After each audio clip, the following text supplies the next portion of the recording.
Hurricanes, or tornadoes as they're called in the Western Pacific and China Sea areas, are mesmerizing natural phenomena that demonstrate nature's awesome power during the traditional hurricane season that stretches from June 30th to November 1st.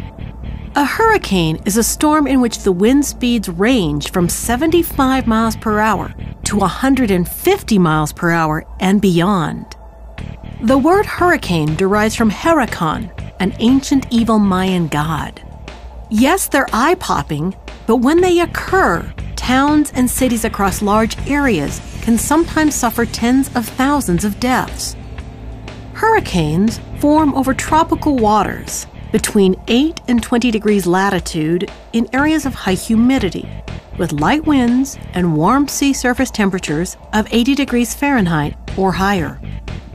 Their names are taken in turn from a list of 24 for each year over a 6-year cycle that is then recycled. If a hurricane is particularly destructive, its name is removed from the official naming list.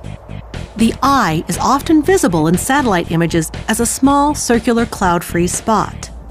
Surrounding the eye is the eye wall, an area about 50 miles wide in which the strongest thunderstorms circulate. Only tropical cyclones, which have warm air at their center, become hurricanes. There are roughly 85 hurricanes each year, and the average energy released by one of these hammers from the heavens has increased by about 70% in the past 30 years.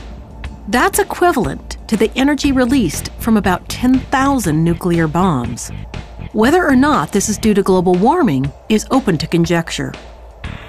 In July, Tropical Storm Dawn became the first tropical system of the 2011 hurricane season to make landfall in the United States, in Texas. Local people were hoping that Dawn would bring rain to their drought-stricken region. However, Dawn brought far less rain than expected because dry air was sucked into the storm as it approached, which ironically may have been a consequence of the drought. Historically, the most costly hurricane in financial terms was Katrina in 2005. It left behind destruction totaling an estimated $100 billion. Katrina moved ashore over southeast Louisiana and southern Mississippi early on August 29, 2005. This animation shows the storm degrading from a Category 5 on August 28th to a Category 1 storm on the following day. A significant recent example of a hurricane was Irene, which in August 2011 hit the Caribbean islands and the eastern seaboard of the United States. It hit land in the U.S. in New Jersey, the first to do so in that state since 1903. Upstate New York and Vermont suffered their worst flooding in centuries. Irene formed as a tropical storm east of the Leeward Islands on August 20th, and 2 days later the storm had strengthened to a Category 1 hurricane. The storm was located about 150 miles west-northwest of San Juan, Puerto Rico. Here we see storm clouds covering part of the Dominican Republic and all of Puerto Rico, where power was cut to more than 1 million residents.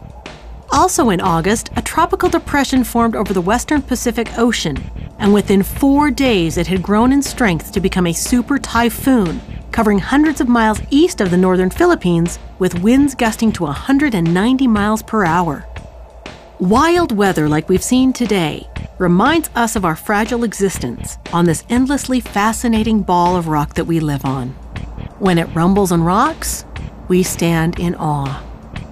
Join us next time for another look at planet Earth, brought to you by Starlight Express.